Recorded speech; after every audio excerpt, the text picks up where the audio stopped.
Hello students, non-profit organization lo balance sheet related problem చూద్దాం. From the following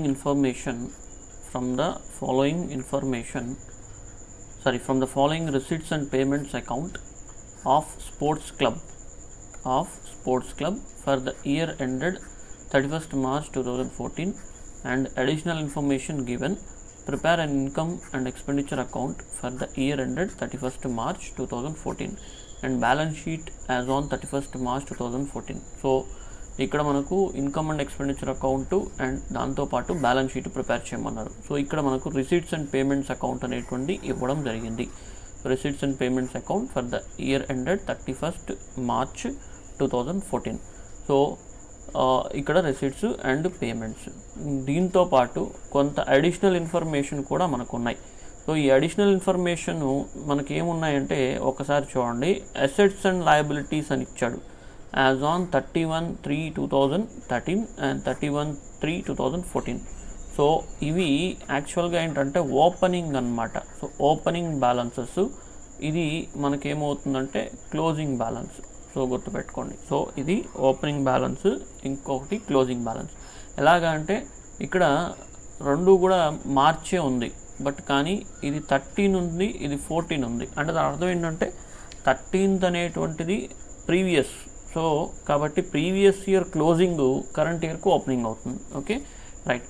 so దాంతోపాటు ఇంకొంత information, there was no purchase and sale of office equipments furniture during the year.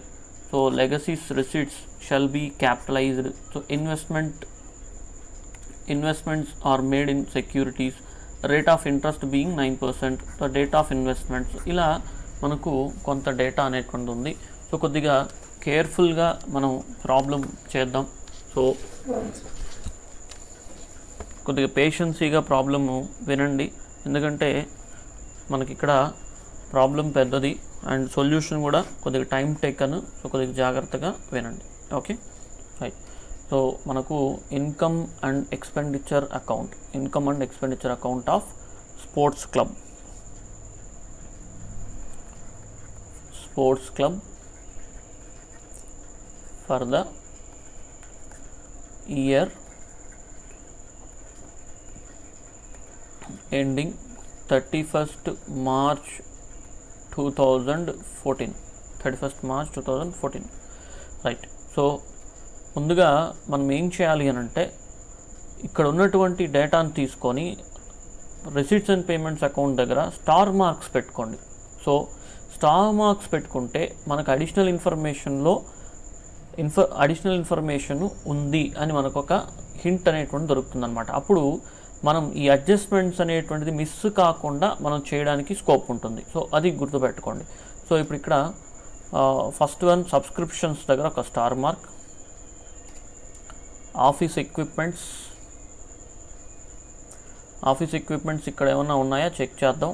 So office equipments ఇక్కడ ఏం లేవు. Next furniture and ground land. Furniture ఏమీ లేదు. Ground land, so ఇది upkeep of ground అంటాం, ground land లేదు. Next sports మెటీరియల్కి సంబంధించి కూడా ఏమీ లేదు. Next salaries, outstanding staff salary. So ఇక్కడ ఒక స్టార్ మార్క్. అండ్ అడిషనల్ ఇన్ఫర్మేషన్లో లెగసీస్కి సంబంధించి క్యాపిటలైజ్డ్ అన్నాడు. So legacies star mark. Next investments are made in securities, investments at the rate of 9%, the date of investments. So ఇన్వెస్ట్మెంట్స్కి సంబంధించిన ఒక star mark, interest on investments. So ఇలా star marks పెట్టుకోవడం వల్ల ఏంటి బెనిఫిట్ అంటే ప్రాబ్లం చేసేటప్పుడు మనం మిస్ చేయకుండా చేయడానికి అవకాశం ఉంటుంది. సరే, సో మరి పేమెంట్ సైడ్ అంటే ముందుగా పేమెంట్ సైడు ఎక్స్పెండిచర్లోకి వెళ్దాం. సో సెక్రటరీ హానరేరియం, ఇది మనకు రెగ్యులర్గా జరిగేటువంటి ఎక్స్పెన్సే. హానరేరియం అంటే మనందరికీ తెలిసిందే. సో నేను మీకు చాలాసార్లు చెప్పిన్నాను. సో రివార్డ్స్ అన్నమాట. ఎవరైనాను గెస్ట్ వచ్చినప్పుడు వాళ్ళకు సన్మానం చేయడం జరుగుతుంది. సో వాళ్ళకు సంబంధించినటువంటి ఈ పేమెంట్ అనమాట. సో ఆ సన్మానానికి అయ్యేటువంటి ఖర్చు, సో దీన్ని హానరేరియం అంటాం. ఇది రెగ్యులర్ ఎక్స్పెన్సెస్సే రికార్డ్ చేసుకుంటాం. So 2 హానరేరియం.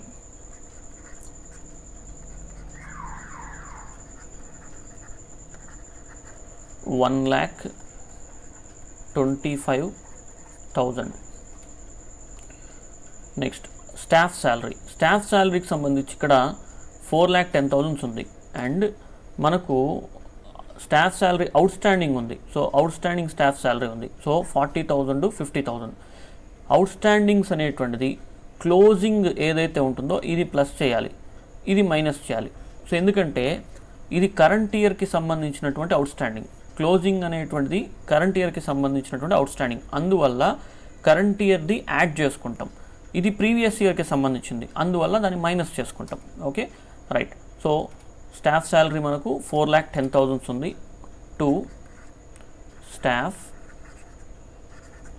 Salary,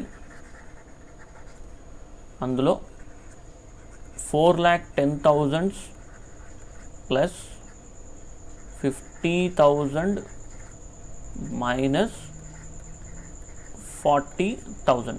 so 4,60,000 minus 440. So 4,20,000. So staff salary 4,20,000. Next, charities. ఇది మనకి expense 25,000.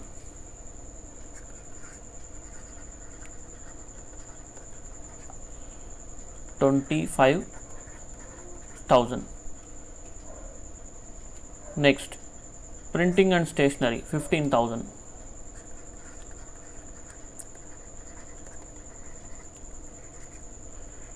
Printing and stationery 15,000. So ఎవరైనా మీ ఫ్రెండ్స్ ఎవరైనా ఉంటే సో ప్లీజ్ రెఫర్ చేయండి.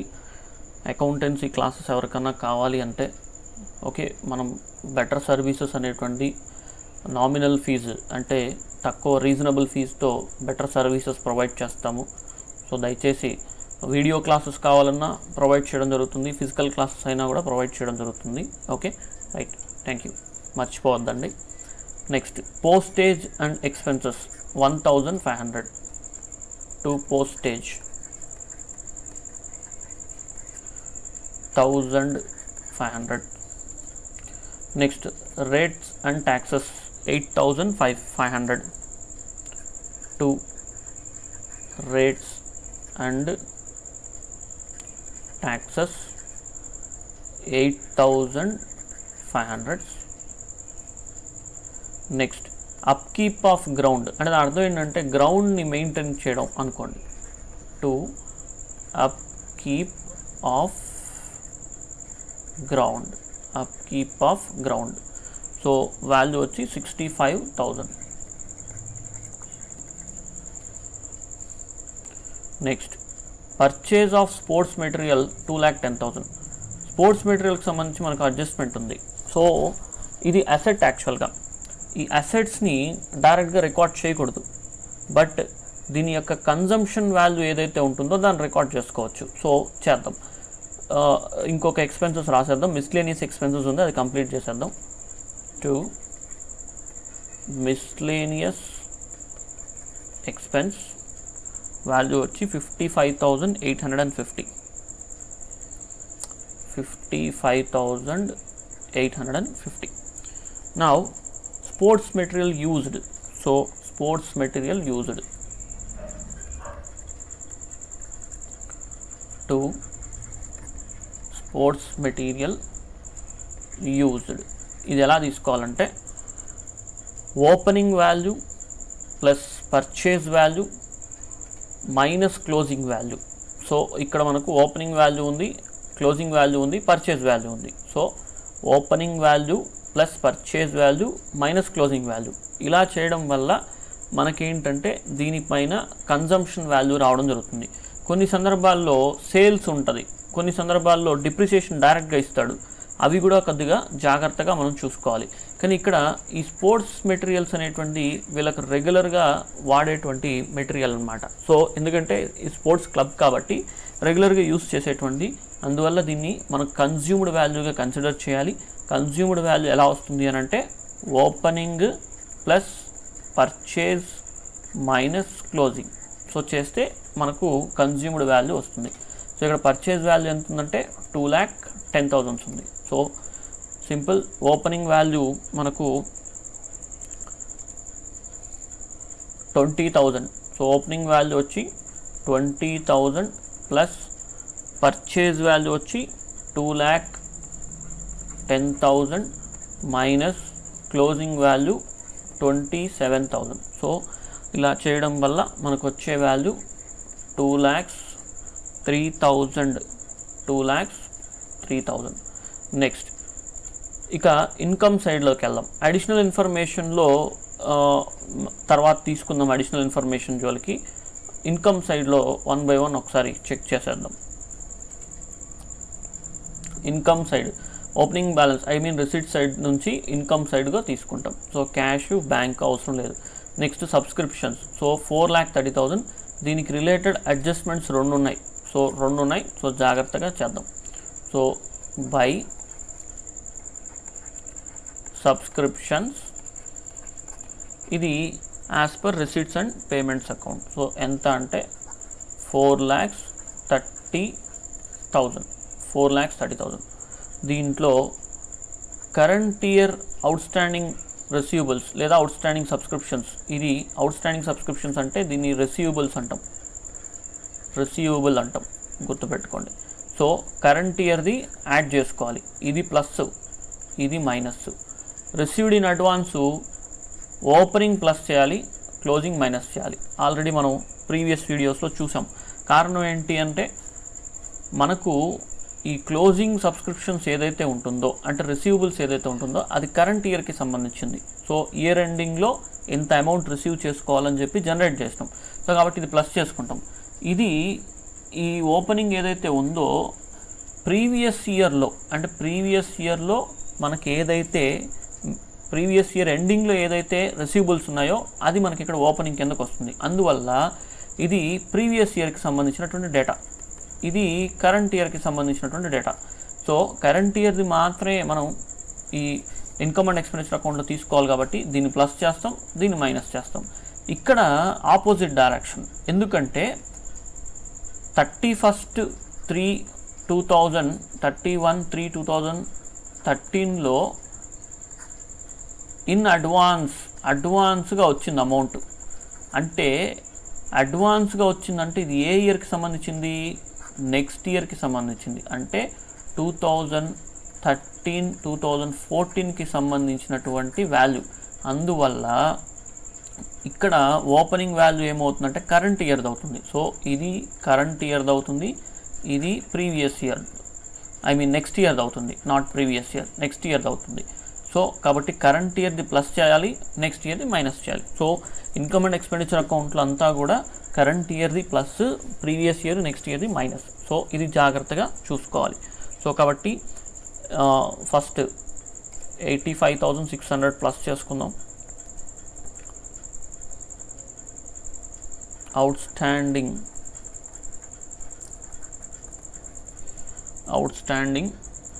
85,700. 85,700 మైనస్ ఇక్కడ 31,314. అవుట్స్టాండింగ్ 31/3/2013. సో 31/3/2013 ఇది మనకు 45,600. నెక్స్ట్ అదేవిధంగా plus received in advance opening so అంటే 31/3/2013 దీన్ని యాడ్ చేసుకోవాలి. 31/3/2013 12,400. Next minus received in advance 31/3/2014. So దీని వాల్యూ వచ్చి 16,300. సో అల్టిమేట్గా ఇది మనం ఫైనలైజ్ చేసిన తర్వాత మనకు వాల్యూ వచ్చి 4,66,100 రూపీస్ రావడం జరుగుతుంది. సో 4,66,100 రూపీస్ అనేటువంటిది రావడం జరుగుతుంది.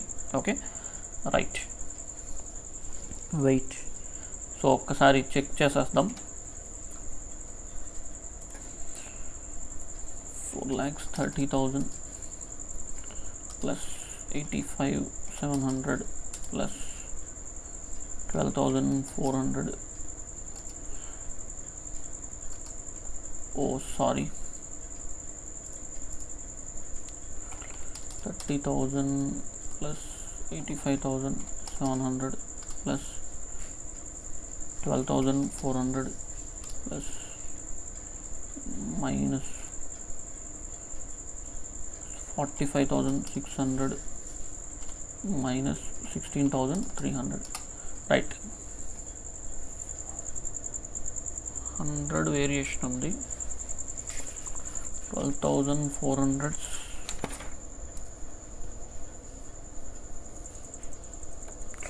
ఓకే, సారీ, ఇక్కడ 85,600. Just wait.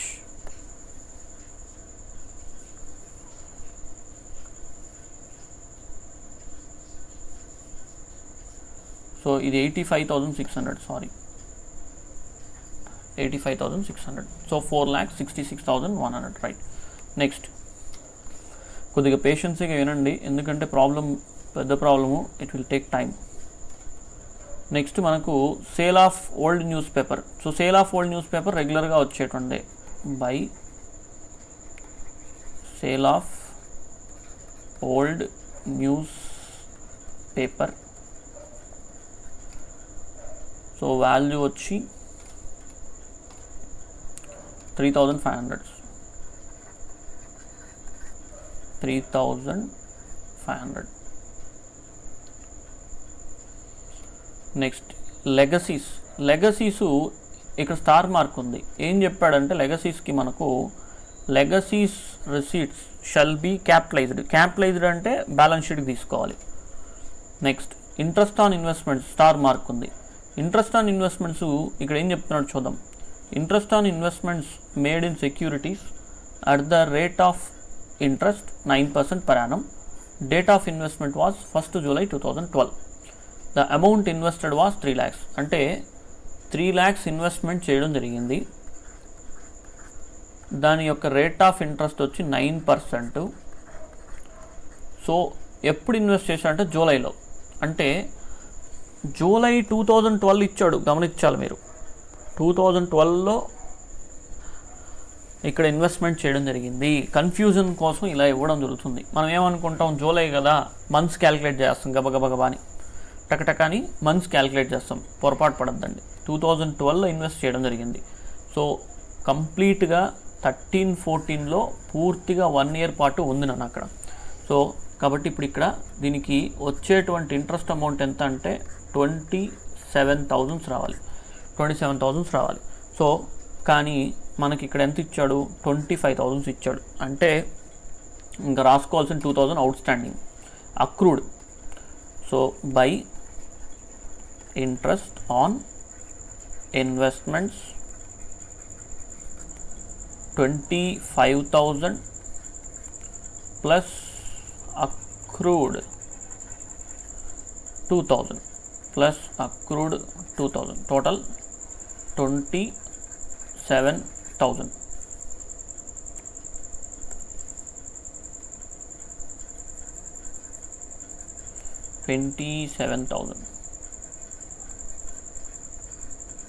ఓకే. సో ఇది 3,500. ఇది కేవలం 3,500. Wait, let me give the clarity.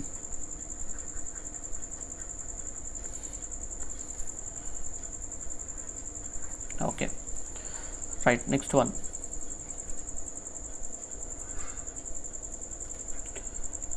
Endowment fund receipts. Fund receipts అంటున్నాడు. ఫండ్ వచ్చినప్పుడు అది ఖచ్చితంగా ఎక్కడికి తీసుకోవాలి అని అంటే ఎట్టి పరిస్థితిలో కూడా ఇన్కమ్ అండ్ ఎక్స్పెండిచర్ అకౌంట్లో తీసుకోకుండా దాన్ని డైరెక్ట్గా మనం బ్యాలెన్స్ షీట్లోకి వెళ్ళాలి. Next proceeds of sports and concerts. So ఇది రిసీట్ అనమాట. సో స్పోర్ట్స్ అండ్ కన్సర్ట్స్ అంటున్నాడు, అంటే ఏదన్నా ఈవెంట్స్ ఏదైనా కండక్ట్ చేస్తుంటారు, స్పోర్ట్స్ ఈవెంట్స్, దాని ద్వారా వచ్చినటువంటి ఇన్కమ్. సో కాబట్టి దీన్ని రికార్డ్ చేసుకోవచ్చు by sports and concerts. So value వచ్చి 1,45,600. 45,600. Next advertisement in the year book. So advertisement ద్వారా వచ్చినటువంటి ఇన్కమ్ రిసీట్ సైడ్లో ఉంది కాబట్టి అది income by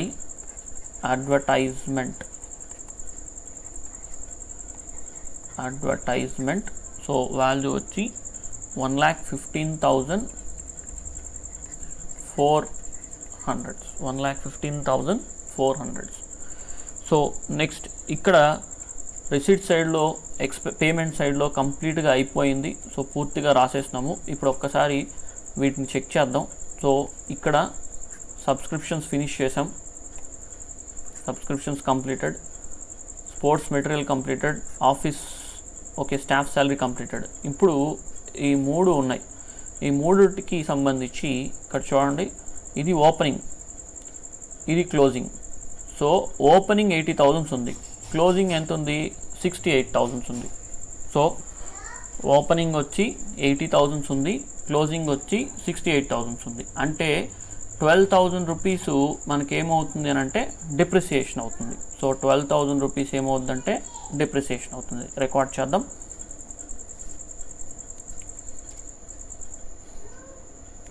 to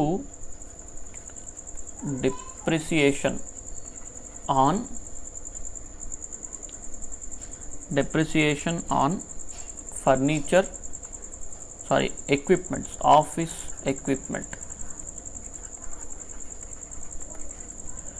so value వచ్చి 12,000. అదేవిధంగా ఫర్నిచర్ 60,000, 54,000. సో గ్రౌండ్ ల్యాండ్ పైన ఎటువంటి డిప్రిసియేషన్ లేదు, ఎందుకంటే సేమ్ వాల్యూ ఉంది. So depreciation on furniture 6,000. ఇక్కడ గ్రౌండ్ ల్యాండ్ అనేటువంటి ఈక్వల్గా ఉంది, సో అవసరం లేదు. సో ఫైనల్గా మనకు ఆన్సర్ విషయానికి వస్తే క్రెడిట్ వైపు కన్నా డెబిట్ వైపు టోటల్ ఎక్కువ ఉంది. సో క్యాలిక్యులేట్ చేస్తే డెబిట్ సైడ్ ఎక్కువ ఉంది. సో డెబిట్ వైపు టోటల్ వచ్చి 9,36,850. So same 9,36,850. ఇక్కడ బ్యాలెన్స్ ఎంత వస్తుంది అని అంటే 1,79,250. సో రాసుకోండి, 1,79,250.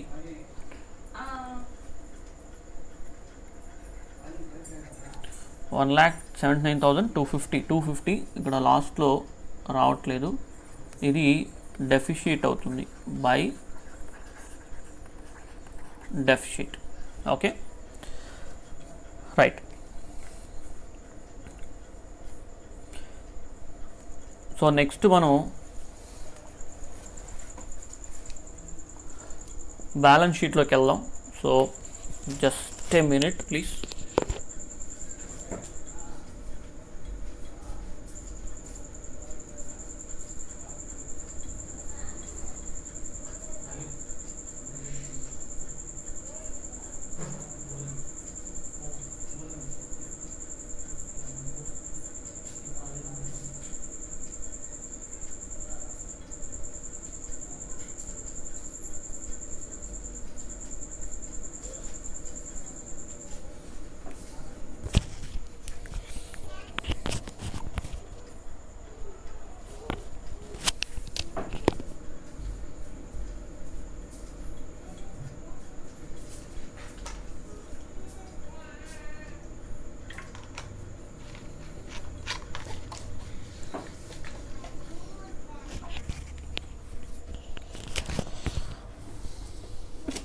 Okay, next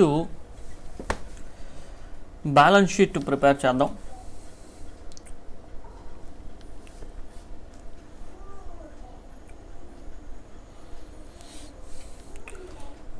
so balance sheet prepare చేసేటప్పుడు ఫస్ట్ థింగ్ మీరు గుర్తుపెట్టుకోండి, ఓపెనింగ్ బ్యాలెన్స్ షీట్ ఇమీడియట్గా వెళ్ళిపోవాలి.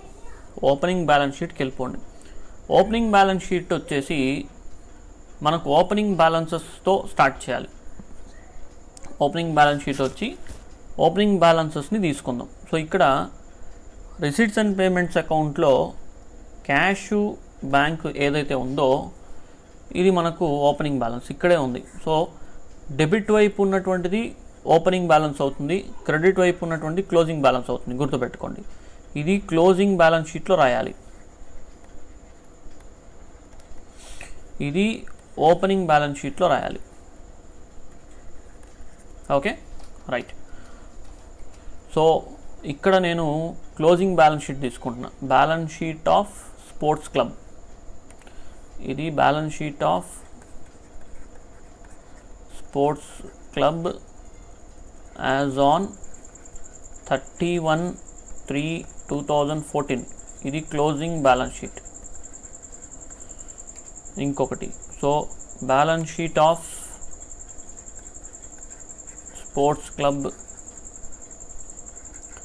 యాజ్ ఆన్ 31/3/2013, సో ఇది ఓపెనింగ్ బ్యాలెన్స్ షీట్. సో దీన్ని యాక్చువల్గా ఎలా తీసుకోవాలంటే వర్కింగ్ నోట్ కిందకి తీసుకోవాలి.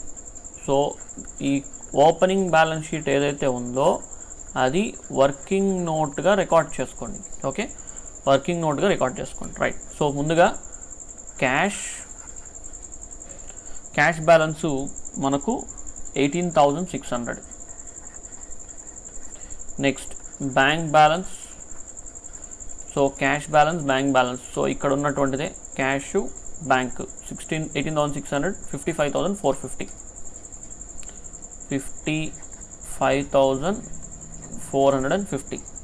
నెక్స్ట్ దీని తర్వాత మనకి ఇక్కడ ఉన్నాయి ఓపెనింగ్ బ్యాలెన్సెస్, ఇవన్నీ కూడా ఓపెనింగ్ బ్యాలెన్స్ సింపుల్గా రాయడమే, ఎందుకంటే డైరెక్ట్గా ఉంది. సో డైరెక్ట్గా ఉంది కాబట్టి సింపుల్గా రాయడమే. సో అవుట్ స్టాండింగ్ సబ్స్క్రిప్షన్స్ రాసుకోండి, asset side outstanding subscriptions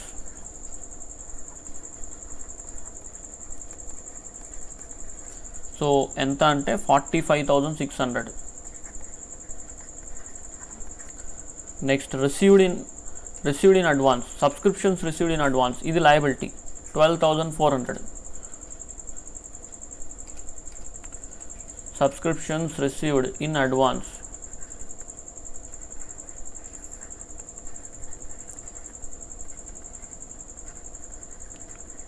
ఇది మనకు లయబిలిటీ. సో దీని value 12,400. Next office equipments 80,000.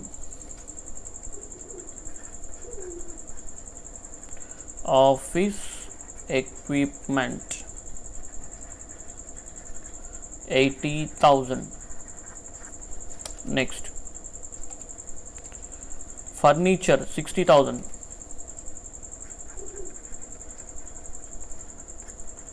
Furniture 60,000. ఎందుకు ఓపెనింగ్ బ్యాలెన్స్ షీట్ ప్రిపేర్ చేస్తున్నాము? క్యాపిటల్ ఫండ్ కనుక్కోవడానికి. ఓకే, నేను ప్రీవియస్ వీడియోస్లో ఎక్స్ప్లెయిన్ చేశాను వాటి గురించి. నెక్స్ట్ గ్రౌండ్ ల్యాండ్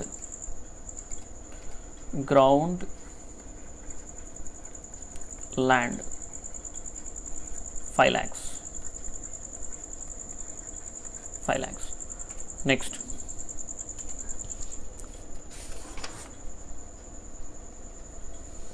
ఇక్కడ sports material 20,000. Sports material 20,000. Next outstanding staff salary, ఇది liability 40,000. Outstanding staff salary 40,000.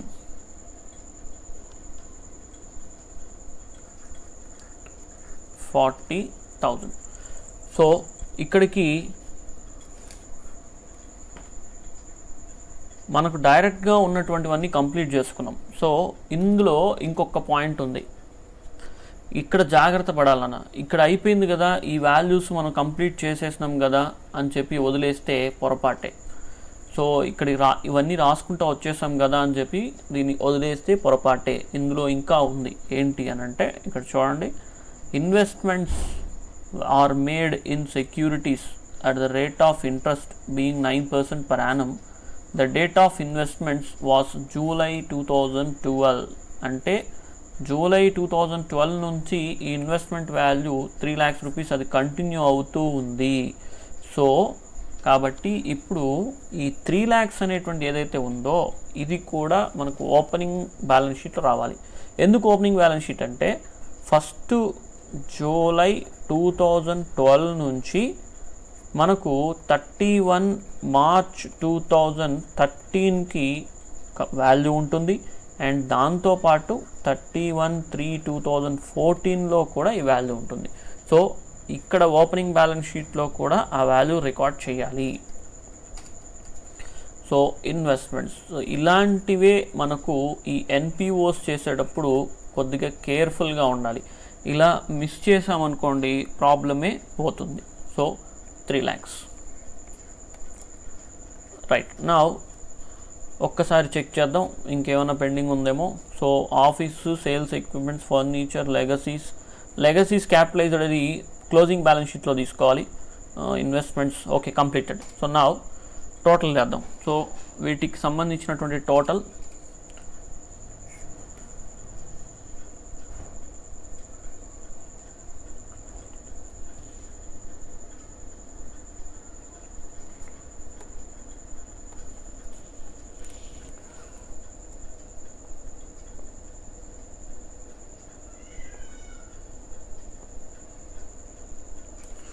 Total వచ్చి 10,79,650.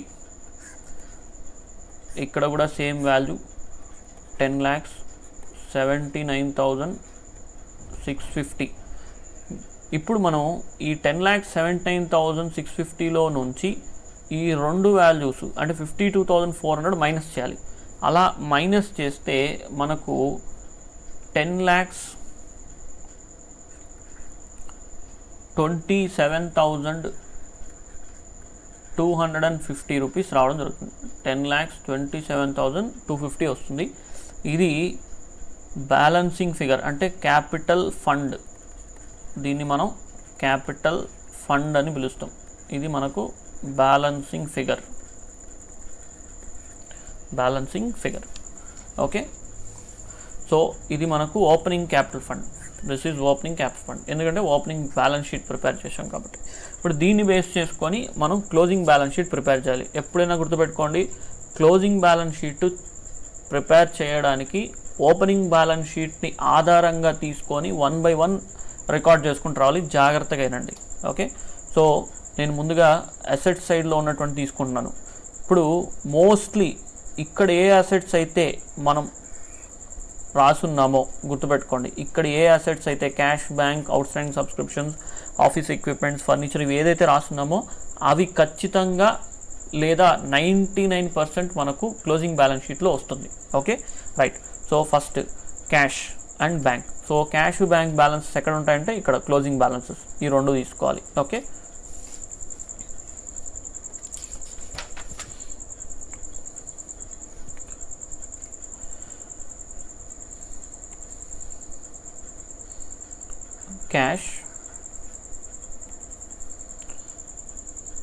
క్యాష్ వాల్యూ వచ్చి 24,500. బ్యాంక్ 83,200. నెక్స్ట్ ఇక్కడ ఏముంది, out standing subscriptions. So same out standing subscriptions మళ్ళీ తీసుకోవడమే. సో అవుట్ స్టాండింగ్ సబ్స్క్రిప్షన్స్ అక్కడ opening రాసాం, ఇప్పుడు మనం క్లోజింగ్ రాయాలి. క్లోజింగ్ ఎక్కడుంది, ఇక్కడ ఉంది. అవుట్ స్టాండింగ్ సబ్స్క్రిప్షన్స్, ఇది క్లోజింగ్. సో సో ఈ value 85,600. 85,600. Next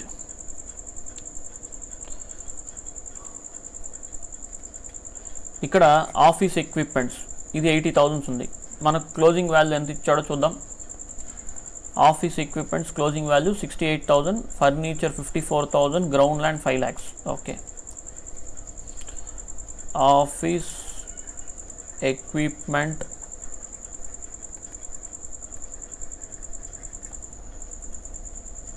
office equipment 68,000,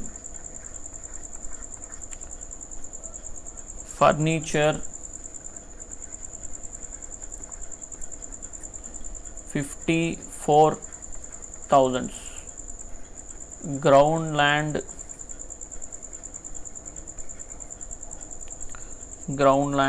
5 lakhs. ఇంకా sports material investments, sports material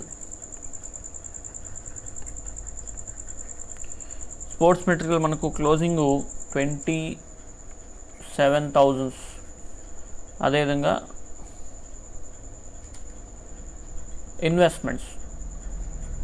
investments ఆ 3 lakhs అలానే కంటిన్యూ అవుతుంది. ఆ ఇన్వెస్ట్మెంట్స్ 3 lakhs అలానే కంటిన్యూ అవుతుంది. ఇక్కడ యాక్చువల్గా ప్రీవియస్ వీడియోలో నేను మీకు కొన్ని ఇన్ఫర్మేషన్ ఇచ్చాను. అసెట్స్ రికార్డ్ చేసేటప్పుడు opening value plus purchases minus closing value minus depreciation తీసుకోవాలి, మైనస్ సేల్స్ తీసుకోవాలి అనేటువంటి ఇన్ఫర్మేషన్ ఇచ్చాను అన్న. కానీ ఇక్కడ ఈ ప్రాబ్లంలో అవన్నీ అవసరం రాలేదు. కారణం ఏంటంటే డైరెక్ట్గా మనకు వాల్యూస్ ఇచ్చేశాడు. క్లోజింగ్ వాల్యూస్ అంతా కూడా అసెట్స్కి సంబంధించి ఇక్కడ డైరెక్ట్గా క్లోజింగ్ వాల్యూస్ ఇచ్చేశాడు. అందువల్ల ఆ క్యాల్కులేషన్స్ ఏది కూడా నేను తీసుకోకుండా డైరెక్ట్గా వేసుకుంటున్నాను. ఒకవేళ ఇలా ఇవ్వకపోతే అలాంటి సందర్భంలో మనం తీసుకోవాల్సి వస్తుంది. Okay, right. నెక్స్ట్ ఇక్కడ ఇవి కాకుండా ఇంకొక కొన్ని అడిషనల్ ఇన్ఫర్మేషన్ బేస్ చేసుకొని మనం ఇక్కడ ఇంట్రెస్ట్ ఆన్ ఇన్వెస్ట్మెంట్స్ తీసుకున్నాం కదా, దాన్ని రాయాల్సి వస్తుంది. Accrued interest on investments.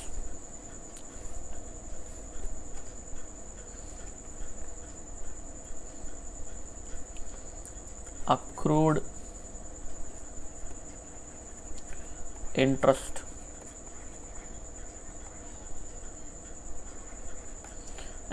Interest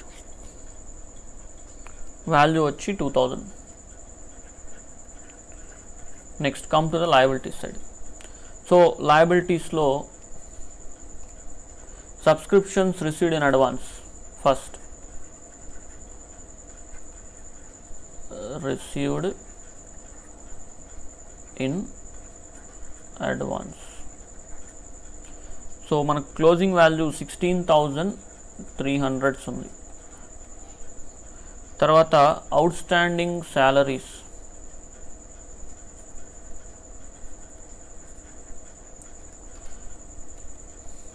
out standing salaries 50,000. Subscriptions received 16,300.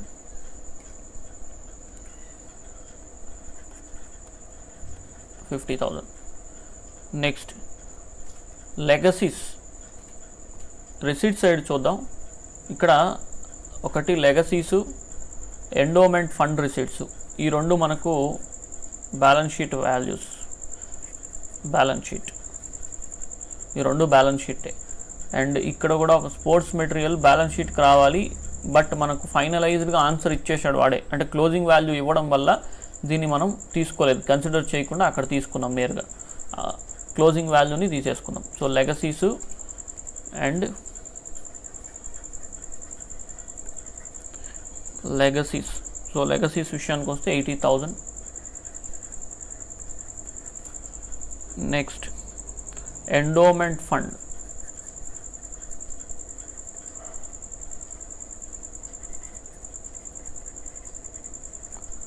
Endowment fund 1,50,000. Endowment fund 1,50,000.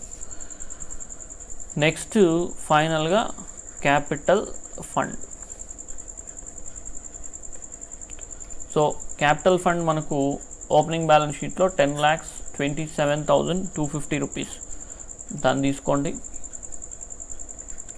10,27,250. ఇందులో నుంచి మనకు డెఫిషిట్ ఏదైతే వచ్చిందో దాన్ని మైనస్ చేయాలి. సో డెఫిషిట్ ఎంత వచ్చింది? 1,79,250. 1,79,250. సో తీసేస్తే 8,48,000. ఓకే, సో ఒక్కసారి టోటల్ చేద్దాం.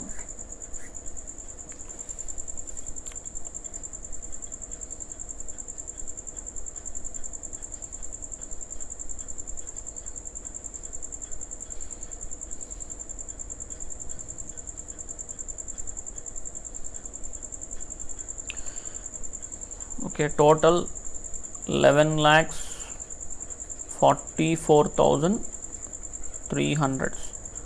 11,44,300 ఇది మనకు ప్రాబ్లం. Okay, right. కొద్దిగా పేషెన్సీగా ఈ ప్రాబ్లం చూడండి, ఎందుకంటే కొద్దిగా కాంప్లికేటెడ్ అనమాట.